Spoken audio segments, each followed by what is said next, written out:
কিছু গুরুত্বপূর্ণ কারণ হল নিরাপত্তা। মাটির প্রকৃতি অনুযায়ী ভিত্তি নির্ধারণ করা হয়, যা ভবনের স্থায়িত্ব এবং নিরাপত্তা নিশ্চিত করে। সঠিক মাটি পরীক্ষা ভবন পড়ে যাওয়া বা অন্য কোনো ধরনের ক্ষতির সম্ভাবনা কমায়। খরচ নিয়ন্ত্রণ। মাটির প্রকৃতি অনুযায়ী ভিত্তি ডিজাইন করলে ভবন নির্মাণের খরচ কমানো যেতে পারে। যদি মাটির ধরন সঠিকভাবে জানা না থাকে, তাহলে অপ্রয়োজনীয় অতিরিক্ত খরচ হতে পারে। স্থায়িত্ব ও দীর্ঘমেয়াদী সেবা। সঠিকভাবে পরীক্ষা করা মাটি ভবনের স্থায়িত্ব নিশ্চিত করে এবং ভবনের দীর্ঘমেয়াদী সেবা নিশ্চিত করতে সাহায্য করে। ভবনের ধরন। ভবনের ধরন অনুযায়ী, যেমন উচ্চ ভবন, ছোট বাড়ি, মাটির ধরন ও গুণাগুণ অনুযায়ী ভিত্তির ডিজাইন প্রয়োজন। বাংলাদেশের বিভিন্ন অঞ্চলে মাটির বৈশিষ্ট্য ভিন্ন হওয়ায় স্থানীয় মাটির ধরন অনুযায়ী সঠিক ভিত্তি ডিজাইন করা অত্যন্ত গুরুত্বপূর্ণ। এ কারণে নির্মাণের আগে মাটি পরীক্ষা করা একটি অপরিহার্য পদক্ষেপ। ভৌগোলিকভাবে বাংলাদেশ একটি অত্যন্ত ভূমিকম্পপ্রবণ এলাকায় অবস্থিত। শহরের অপরিকল্পিত সম্প্রসারণের কারণে ঢাকা ক্রমবর্ধমানভাবে ঝুঁকিপূর্ণ হয়ে উঠেছে। ভূমিকম্পের সময় ভবনের ভিত্তির উপর ভূমিকম্পের শক্তি প্রয়োগ হয়। অতএব ভিত্তির নকশা এমন হতে হবে যাতে এটি সমস্ত মাধ্যাকর্ষণ এবং পার্শ্বিক বোঝা বহন করতে সক্ষম হয়। একটি ভবনের ভিত্তির নকশা সরাসরি প্রস্তাবিত সাইটের নিচের মাটির অবস্থার উপর নির্ভর করে। এজন্য মাটি বহন ক্ষমতা, সোল বিয়ারিং ক্যাপাসিটি, বোঝা ভিত্তি নকশার জন্য অত্যন্ত গুরুত্বপূর্ণ। মাটির বৈশিষ্ট্য এবং বহন ক্ষমতা নির্ধারণের একমাত্র উপায় হল মাটি পরীক্ষা। সঠিকভাবে ভিত্তির মাটির বৈশিষ্ট্যগুলি জানতে আপনাকে ঢাকার একটি স্বনামধন্য এবং বিশ্বস্ত মাটি পরীক্ষার সংস্থার সাথে যোগাযোগ করা উচিত। সঠিক এবং নির্ভুল মাটি পরীক্ষার মাধ্যমে ভিত্তি নির্মাণের খরচ এবং ভবন নির্মাণের খরচ কমানো যেতে পারে। মাটি পরীক্ষা ছাড়া ভিত্তি নকশায় সুরক্ষার বিষয়গুলি অন্তর্ভুক্ত করা ভিত্তি ডিজাইনারদের জন্য আরও কঠিন হতে পারে। মাঝে মাঝে এটি অস্বাভাবিক ভবন নির্মাণের খরচের কারণ হতে পারে। অন্যদিকে, যদি ভিত্তির মাটি ভবনের বোঝা বহন করতে সক্ষম না হয়, তবে ভবনটি ধসে পড়বে। ঢাকার একটি সেরা মাটি পরীক্ষার সংস্থার মাধ্যমে একটি ভালো মাটি পরীক্ষা করালে আপনি আপনার ভিত্তি নির্মাণের খরচ 2-0 পর্যন্ত কমাতে পারবেন। একটি নিরাপদ ভিত্তি নকশা করার সময় সঠিক মাটি পরীক্ষার তথ্য থাকা গুরুত্বপূর্ণ। একটি ভিত্তির ধরন এবং গভীরতা সরাসরি এর সাথে সম্পর্কিত। একটি কাঠামো নকশা করার আগে একটি সঠিক মাটি তদন্ত করা গুরুত্বপূর্ণ। ভবনের চূড়ান্ত নিরাপত্তা নিশ্চিত করতে আমাদের মাটির বৈশিষ্ট্যগুলি জানা আবশ্যক। যদিও আপনার ভবনের সুপারস্ট্রাকচারগুলি শক্তিশালী, তবে ভিত্তির মাটির সমস্যার কারণে কাঠামোগুলি সম্পূর্ণভাবে ব্যর্থ হয়।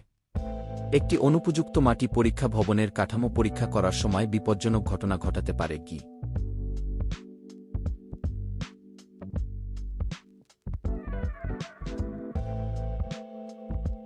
সাধারণত একটি ভবন 80 থেকে 100 বছর টিকে থাকার জন্য নকশা করা হয়। তবে যদি আপনার সুপারস্ট্রাকচারগুলো যথেষ্ট শক্তিশালী হয় কিন্তু ভিত্তি দুর্বল হয়, তাহলে আংশিক বসতি বা ভিত্তির ব্যর্থতার অভিজ্ঞতা হতে পারে। এর ফলে আপনার সুপারস্ট্রাকচারে অতিরিক্ত শিয়ার, মোমেন্ট এবং টর্শন প্রয়োগ হয়। ভিত্তি বসতি সমস্যার কোনো সমাধান নেই। এর ফলে ভবনটি তার নির্ধারিত সময়ের আগেই ব্যর্থ হয়। যদি আপনি ভিত্তির মাটি বৈশিষ্ট্য এবং এর সুরক্ষিত বহন ক্ষমতা সম্পর্কে বুঝতে পারেন, তাহলে আপনি যে কোনো অস্বাভাবিক পরিস্থিতি মোকাবিলা করতে সক্ষম হবেন।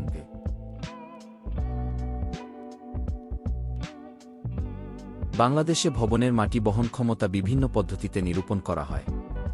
বেশিরভাগ সংস্থায় ভিত্তির মাটি বহন ক্ষমতা মাপার জন্য স্ট্যান্ডার্ড পেনিট্রেশন টেস্ট (এসপিটি) পদ্ধতি ব্যবহার করা হয়। এটি ভিত্তির মাটি বহন ক্ষমতা নির্ধারণের একটি সাশ্রয়ী এবং সহজ পদ্ধতি। এসপিটি পদ্ধতির পুরো প্রক্রিয়াটি নিচে ব্যাখ্যা করা হয়েছে। ধাপ 1, সাইট প্রস্তুতি। ধাপ 2, বোরহোল সংখ্যা এবং অবস্থান নির্ধারণ। ধাপ 3, ফিল্ড সরঞ্জাম স্থানান্তর। ধাপ 4, ফিল্ড এসপিটি সংগ্রহ। ধাপ 5, এসপিটি মানের হিসাব। ধাপ 6, নমুনা সংগ্রহ। ধাপ 7, মাটি নমুনা ল্যাব পরীক্ষা। ধাপ 8, পরীক্ষার ফলাফল ও রিপোর্ট। ওয়াশবোরিং। মাটি সংগ্রহের সময় মাঠে এসপিটি সংগ্রহ করা গুরুত্বপূর্ণ। আমরা বোরিং পয়েন্টগুলোকে কাঙ্ক্ষিত গভীরতায় প্রবেশ করিয়ে প্রতিটি 5 ফুট গভীরতায় প্রয়োজনীয় এসপিটি মান গণনা করি। স্প্লিট স্পুন স্যাম্পলার ব্যবহার করে আমরা একটি মাটি সংগ্রাহককে ড্রিল পাইপে সংযুক্ত করি এবং এটিকে কাঙ্ক্ষিত স্তরে স্থাপন করি। 6-3-5 কেজি ওজনের একটি অটো ট্রিপড হাতুড়ি ব্যবহার করে সংগ্রাহককে একই উচ্চতা থেকে বারবার 30 ইঞ্চি পর্যন্ত ফেলা হয় যতক্ষণ না সংগ্রাহকটি 6 ইঞ্চি গভীরতায় প্রবেশ করে। এই প্রক্রিয়াটি আরও 2 বার চালানো হয় 18 ইঞ্চি গভীরতায় প্রবেশ করার জন্য এবং মানগুলি আলাদাভাবে রেকর্ড করা হয়।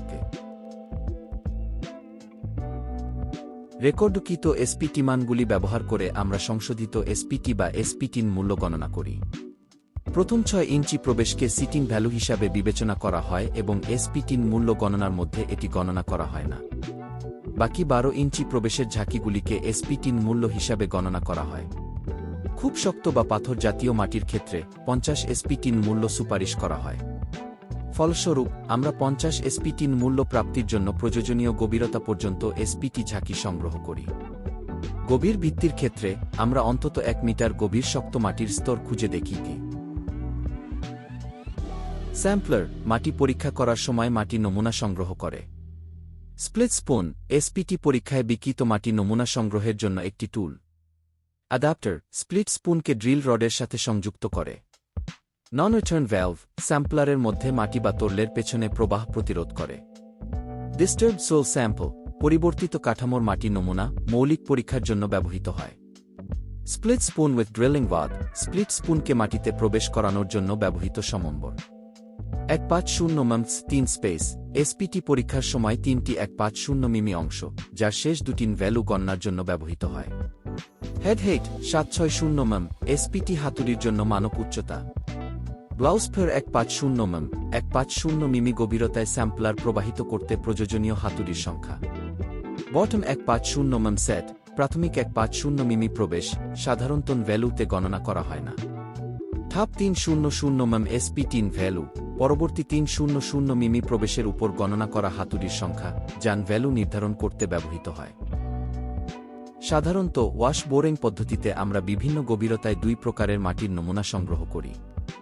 এই 2 প্রকারের নমুনা হল ডিস্টার্বড স্যাম্পলস এবং আনডিস্টার্বড স্যাম্পলস। যখন মাটির প্রাকৃতিক বৈশিষ্ট্য পরিবর্তিত হয়, তখন আমরা ওই নমুনাগুলিকে ডিস্টার্বড সোল স্যাম্পলস হিসেবে উল্লেখ করি। যখন এই বৈশিষ্ট্যগুলি অপরিবর্তিত থাকে, তখন আমরা সেগুলিকে আনডিস্টার্বড স্যাম্পলস হিসেবে উল্লেখ করি। আমরা ডিস্টার্বড সোল স্যাম্পলস সংগ্রহ করি স্প্লিট স্পুন স্যাম্পলার্স ব্যবহার করে।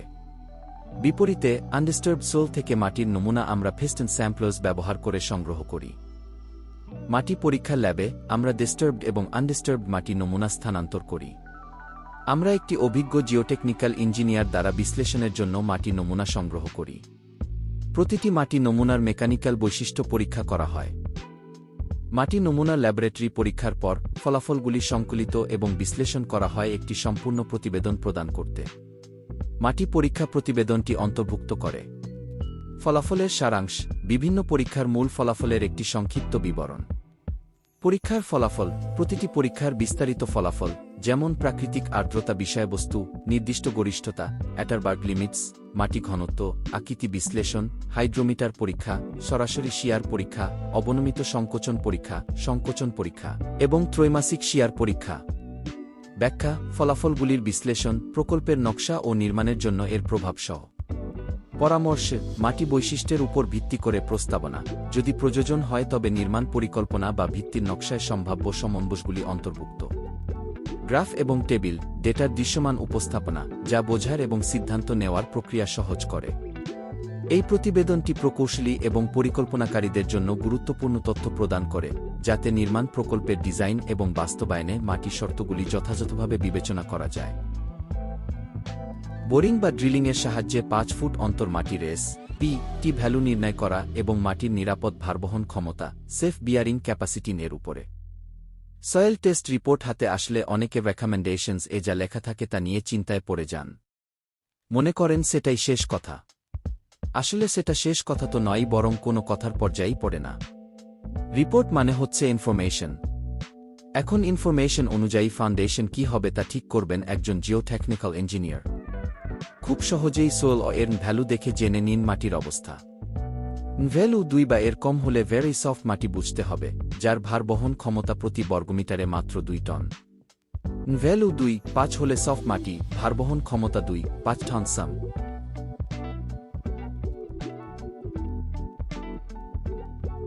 ভ্যালু 5.9 হলে মিডিয়াম মাটি, ভারবহন ক্ষমতা 5.10 সাম। ভ্যালু 9 1-7 হলে স্টিফ বা শক্ত মাটি, ভারবহন ক্ষমতা 10-20 সাম। ভ্যালু 1-7-3-3 ভেরি স্টিফ বা খুবই শক্ত মাটি, ভারবহন ক্ষমতা 20-40 সাম। ভ্যালু 3-3 এর উপরে হলে হার্ড বা খুবই কঠিন মাটি বুঝতে হবে, যার ভারবহন ক্ষমতা বর্গমিটার 40 টন এর উপরে।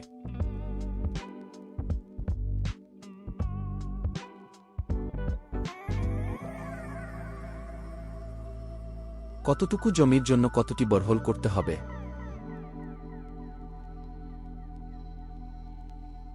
3 কাঠা পর্যন্ত জমির জন্য 3টি, 3-5 কাঠার জন্য 5টি, 5-10 কাঠার জন্য 8টি বোরহোল প্রযোজ্য। মাটি ভালো থাকলেও কমপক্ষে 60 ফুট পর্যন্ত স্যাম্পল কালেকশন করা উত্তম। ভিডিওটি ভালো লাগলে অবশ্যই লাইক ও শেয়ার করবেন এবং চ্যানেলটি সাবস্ক্রাইব করবেন।